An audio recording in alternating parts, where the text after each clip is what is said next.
For the record, I am quite simply bored of being told how hot I am, weary of your dreary and overplayed chords intending toward me feeling adored, tired of tired compliments based solely on how I look. Now, it's not that I'm saying that you're a liar, though granted I'm not my biggest buyer, nor do I try to blow the fire to fuel a fractured ego higher. I just simply do not require more of your eager-eyed praises or downright creepy, long-ass gazes over a matter in which I have had no say. Would you be so kind and try instead to tell me of my mind? My words, perhaps, my wit or my jokes, the way I articulate my passions and my hopes, my soul, my energy, and everything that resides inside, aside from a pair of tits that just won't quit or the perfect ass that does bits. Believe me, it's nothing new.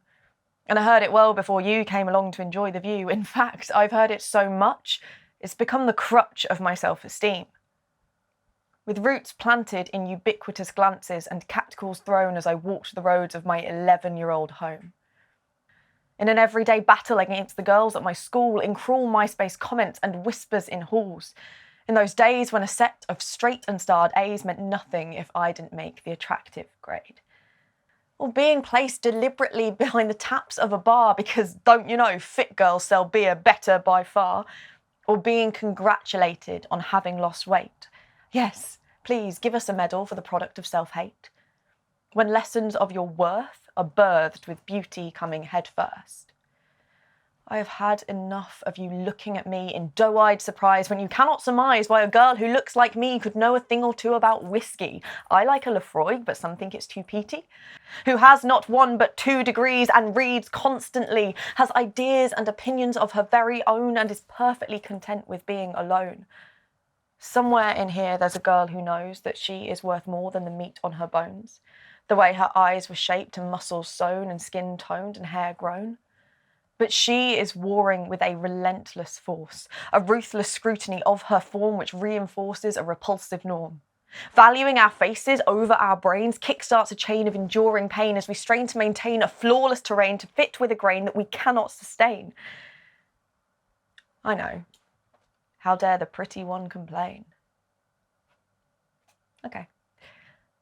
But I too have been running to keep up the pace with countless years of expectation formed through the eyes of a male-gaze nation in which female intellect and occupation still come second to our class as decoration.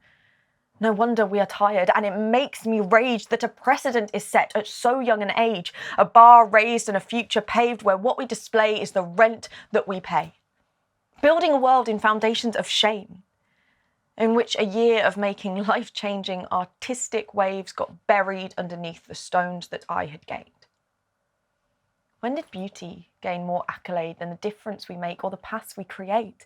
Was it just in the evolutionary race, where the shape of my face would grant me a mate so I could sufficiently procreate? Does it keep us alive, less likely to die at the hands of those who like the look of our thighs? I think you'll find it's the opposite.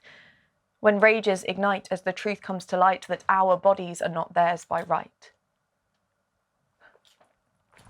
But hey, maybe I am just a pretty face, and all the rest is empty space. And so, I guess, when all of this goes, I'll just have nothing left to show. But just in case, I wanted it known. That I am not a lone voice simply bemoaning for groaning's sake. There is a collective ache beneath the rake marks littering our skin from repeated attempts to tear flesh from limb in a bid to fit in. Now, I do not condone throwing fishing line pleas for gratification to compensate for my self-deprecation. So the next time you're in deliberation about the next stage of your incessant flirtation, just know it's not that I'm ungrateful or resentful of my situation. I would just rather have an actual fucking conversation than be the target of yet another one-sided masturbation.